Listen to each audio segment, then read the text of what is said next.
Hey,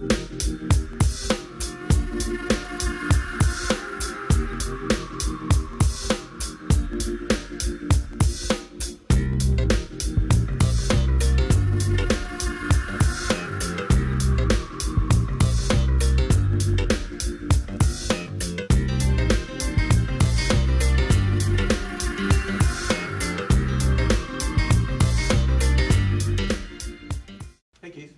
Richard. I forgot that was my name. That's right, Richard. Richard I Stroh. really appreciate you remembering that. That's right. You're welcome. You're welcome. Today's show is going to be better than you used to be. Oh, wow. Like how to? Yeah, let's do a how-to. Those are always, I love those. Okay. Okay, so let me start with a couple of observations about maybe why you want to do that. Okay. So if you're on a trail that you think is pretty powerful and you're enjoying it and you're rocking it every day, but there are things that maybe happen in your life, like you see people from your past that kind of remind you of your old way, and you sort of find yourself sliding into that, just like we do maybe if we have a bit of an accent and we go home and the accent starts cropping back again. How do you stop that? Well, I think the first thing to keep in mind is, why is it you like what you're doing right now? Why is it that you've had some success? Why is it that you changed in the first place? And are you even conscious of where you want to go and where you want to be happy to be from? Right. So I'm thinking, you know, if you have a situation where there's something that's pulling you back, you have to examine what the appeal of that is, right? Otherwise, it wouldn't be pulling you back.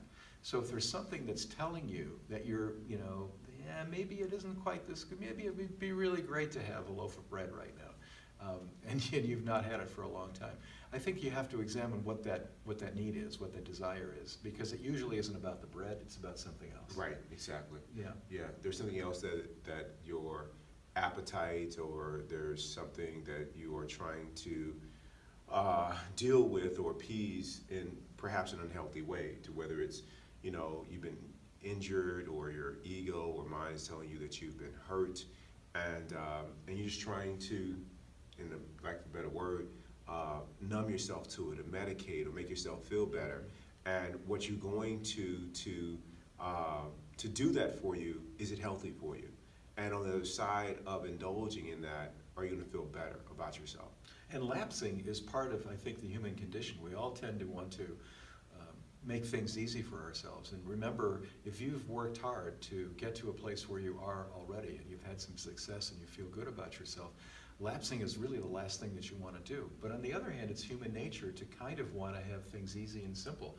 And probably things were easy and simple before you took on discipline and you took on whatever it was that you faced and conquered to make you proud of where you're at now. So I guess the first thing is leverage, again, just like making changes. Yeah. You want to make sure that you're always shooting for something higher and not staying put, right? Okay. You know, the leverage has to be, hey, I've achieved a certain amount of success here. I'm really happy with what I've done. Right. I know I'm capable of doing Yes. it. And look at, there's another 20%, 30% more that I can do, whether it's in terms of your earning capability, or in terms of your physical fitness, or in terms of your competitive ability, or anything that you set for yourself, anything that you're working on. Again, there's another level to go to. What does it take to get there? Forget about the rear view mirror and the lapsing. That doesn't take you anywhere. It undoes what you've already achieved. I totally agree. And, you know, so to answer your question, you know, why, you know, would you want to be better than you used to be? Just so you can maintain, you know, being happy, being peaceful, being calm, loving, kind, compassionate, grateful. I think if you are doing those things, and it's not that you are dissatisfied with who you used to be or who you are presently, but I think if you are on the path of, and what we're talking about being better is on the path of growth, you know, because if you are growing and getting yourself out of the comfort zone, there's so much goodness that comes with that. You're wiser, your capacity to love and forgive expands. It just opens up a lot more dimensions of life for you when you are on a path of being your best. And being your best also involves the idea of not judging yourself. If you've made a mistake or you feel guilty about something, don't feel guilty, first Right. of all. Guilt and worry are useless, like Useless. anxiety. put your energy somewhere else where you'll solve the problem. Write a note to somebody and apologize if that's required. But the point of it is to be mindful without judging. Really frees you from a lot of problems. And the second thing I was going to say about that, in response to what you were saying about compassion and being happier and being a better person, is the idea that you want to end suffering for yourself and for others who are in your life. Actually want to end it for everyone. Right. But you have to start with yourself and those closest to you. And the suffering stops when you minimize your desires. Absolutely. And being, better than you used to be, that doesn't necessarily mean making a whole lot more money or accumulating more material things. Could be the opposite. Yeah, it could be exact opposite. So can you talk about that a little bit about, Sure. what in your mind, what it means to you to be better and what it doesn't mean to be better? I think for me personally, the idea that I am feeling within myself, I feel within myself an inner directedness, that something external to me isn't controlling my life. That's number one. That I feel really strong about what I'm doing and feeling comfortable with where I'm at based on my own inner directedness, my own inner sense of what's right and what's wrong, and to feel like I'm doing everything that I can to bring that about. Secondly, healthy. So in that way, that's being better than you used to be. Totally better than you used to be. I mean, you have to do this incrementally. I don't think it happens overnight. I think you have to really make that part of your goal. Right. I want to be better than I was yesterday. Exactly. I want to be able to handle a situation that I handled last week a little differently, or last year, or 10 years ago, or with my first wife, or whatever the deal is. Right. There's always another level to go to. Right. But you build on the principles that have brought you some glimpse of the success that you're currently enjoying. That's good. And I think the other thing, though, I want to get the concept of interdirectedness across, because it's so important, because we live in an externally motivated world. It's money, it's success, it's having a BMW, it's having the right suit, it's the right wife even. I mean, all of those things are externals. They're nothing to do with what the heart needs and wants. And your higher self doesn't care about any of that. No. And so when you asked me, it doesn't necessarily have to involve what you've been doing or more success or more money, and how does that relate to my own life? Well, I got to a point in my life where I felt that it was hollow, that I was living somebody else's life in many ways, and I didn't want to do that anymore. Right. And giving up a big house and other things was hard at first, because I was fearful that other people would think I was not a success any longer. And when I let go of that and didn't care about that, I found an inner contentment that was much more valuable than worrying about anybody else's perception of how far I've fallen. Right. I just got out of prison, by the way. No, I didn't fall that far. And you're doing great. Thank you. You're Well, doing great. I got this little soul patch because in prison you learn so many useful things. That's right. That's right. It's intimidating too. It's It's very And the intimidating. food is delicious. It's intimidating. Yeah, I totally agree with you. Being better doesn't mean that you can't have nice things. They just don't control you, and there's no attachment to them. You have them, you're happy and peaceful. You don't have them, you're happy and peaceful. It doesn't change that. For me, the bettering of myself than I was yesterday or a year ago has everything to do with how I show up in life. Am I more present with the people that I care about? Do I appreciate and am I grateful for what is current in my life, or for things that have happened? Do I have an appreciation for the lessons learned and some of my failures that have gotten me to a higher awareness? I'm thinking about those things in terms of bettering myself. There are situations that I look back and I kind of reflect. I don't spend a whole lot of time reflecting, and I don't spend a whole lot of time anymore looking forward, either. I'm just really trying to root myself in the present moment. But the few times that I do reflect, and it's normally at night when I'm doing my gratitude exercise of the 5 things I'm grateful for that day, and there's some reflection in that. And, every so often there's a situation that will come up that I did not handle a way that if I was being my best, I would have handled. I got engaged, I got angered, I judged, I reacted. And, when I'm being my best self, I can look back and be like, man, I handle today better than I did the me a year ago, and that makes me feel really good, and it kind of activates something in me to want to continue doing that. I smile at myself, and not in a boastful, kind of prideful way, but in a way of, man, I'm getting the lessons, like I'm learning from this. Like I really exercise being my best. I really utilized restraint today, and that was powerful. That was courageous.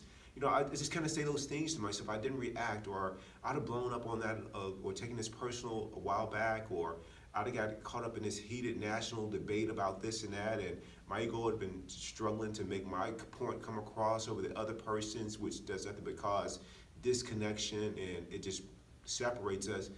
Now, I just kind of listened to the conversation, just kind of faded away from it, let them have it, and just like how I just kind of just observed.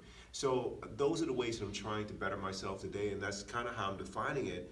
And with that comes just so much peace and goodness, and like you said, it's inner directed. Have you experienced a correlation between, let's say, awareness and understanding mistakes and trying to use that as a way of correcting them in the future? A correlation between just monitoring it and being aware of it, and then being able to take a step in the direction that you want to go? Oh, absolutely. I've totally, awareness is the first step to really having a practice that is consistent with where you want to go or who you want to be or showing up your best. Is first you got to catch yourself. You got to catch it going on. You catch your thoughts. That has to happen first. And that's been really key. What I've really had to work on, after catching my thoughts and how challenging that was, and it just takes a lot of practice, the next thing that I had to do was not judging myself for missing the opportunity. Like it's 2 days later, oops, that whole thing, I messed that up, or, you could say, or I fell there. At least I caught it. Exactly, At least I caught and that's it. what I'm starting to say now, Yeah. is at least I caught it. At least I caught it. The student asked the Zen master, he says, you know what? You never seem to mess up. Like you're always on point. You're always perfect. Like you never mess up. He said, it's not that I don't mess up. I do, and I do all the time. I just practice so much that I catch it and you don't notice it. So I'm trying to live into that with that kind of heightened awareness that I catch it before you even know it. She was like, oh my God, man, this person came in, they were out of control, Keith, and you didn't react. I'm like, oh, I reacted. There was a war going on inside. But I caught that in a nanosecond, baby, because that's the practice, That's right. So I'm trying to exercise that kind of awareness. What about you with awareness? Well, I think awareness for me is all about trying to minimize suffering. And minimizing suffering to me means minimizing my desire to have things to be different than the way they are. That's because acceptance. We all have opinions on how it ought to be, right? Right. I mean, ought is like big, a searchlight Right. kind of How ought it headline. should, right? Yeah, always should, yeah. And the more you do that, I think the less the less inner peace you have, because there's more suffering when it doesn't happen. Right. Because most of the things, again, can't be controlled that affect that choice of what you think ought to be. Right. I mean, it's just not out of your hands. It's right? totally out of your hands, Yeah, but and we it's- act as if it is. And we act as if we can mess with it all. And again, that idea that you have to separate being fully aware of what's controllable in your own life and what is not controllable, and make sure that you can deal with the things that are controllable in a way that has integrity Right. for you, and then let go of the things that you know are uncontrollable. Very difficult to do, but if you can get a little glimpse of that, you'll see that it lessens your suffering. Right. If you can say, hey, there's nothing more I can do, I did my best, I'm detached from outcome, it's out of my hands. Yeah, I totally agree. And the way to get good at it, or more proficient at it, is when those moments show up, to recognize them, where the awareness comes in, that this is the moment for you to further develop that side of yourself, to let your higher self, start to orchestrate how you respond. If you can do that, oh man, that's powerful. And not see things that aren't the way that they ought to be or the way they should be, seeing those instances as opportunities for you to practice being better yourself. That kind of awareness is absolutely key, because they're gonna show up all over the place, and so use them to your benefit. Yeah, well, the idea is when someone flips you off, this is an opportunity. It may not strike you as the truth of the moment, but it probably is. But yeah, 2 days or 3 days or a week later, You'll see it. You will see it. Yeah, yeah. You'll see it. And it may be where you cut somebody off and or somebody cuts you off or whatever the case may be, that you didn't respond to well the first time, but a few weeks later you're like, oh, okay, I could have done this differently. So, but yeah, those moments are going to come up and they're left and right, and in the moment it's not going to show up like you said as this is the moment to practice that or to be aware of it, but you will become aware of it now that we're having this conversation. And think of this too, in terms of improving where you're at and where you want to be, and inner peace and your sense of calm and inner directedness, all of that. I think a lot of it comes from choosing that, choosing the kind of attitude that you want, instead of just kind of rolling along and you're used to having guilt about this, or you're used to having resentment about that, or you're used to acting out about whatever. He always does that and it sets my hot button off. Right. Well, maybe you should try not having a hot button. Because, I mean, really, isn't a hot button just a call for suffering? It's like saying, Absolutely. hey, if you do this to me, then I'm going to Right. be nuts about it. Exactly. And that's a suffering in you. Why? I mean, what you're doing is you're trying to send a message to the other person, don't do that behavior. Right. But why not just let it go and say, that's that person's behavior, and I'm not that person, so I have a choice about how I'm going to react to that. Absolutely. So if you want to be a better person and keep yourself and continue to improve, part of that is just being aware and recognizing that that's a choice. Much of what life is simply a choice. Do you want to be nervous? Do you want to be fit? Do you want to be happy-go-lucky and lighthearted? I can't. I have too many. No, You can. That's just not. That's right. If you look at it closely, you'll realize it's a choice. It's the circumstance isn't beating you over the head, telling you that you have to be a certain way. That's your choice. Always your choice. Right. And if you feel like it's not an easy choice to make, it's your ego trying to defend its own existence and you feeling that way. It's that simple. Once you tell the ego to take a back seat or not to even show up for this moment or this event at all, the choice becomes really, really easy. And I think all of this can be captured in a very important child's nursery rhyme, which we're about to sing. Row, Row, row your boat gently down the stream. Merrily, merrily, merrily, merrily, life is but a dream. Man, what's up, baby? Let's get the quartet. Hey, let's go. We need Tim and Matt, or Billy and David. Let's get the band back together, baby. I know, it's true, we gotta do it. And plus, ASCAP now, or was this like, what, 40 grand for that little? For that little ditty? Good. Rick, I love you, man. I love you, man. Thank Thanks. you.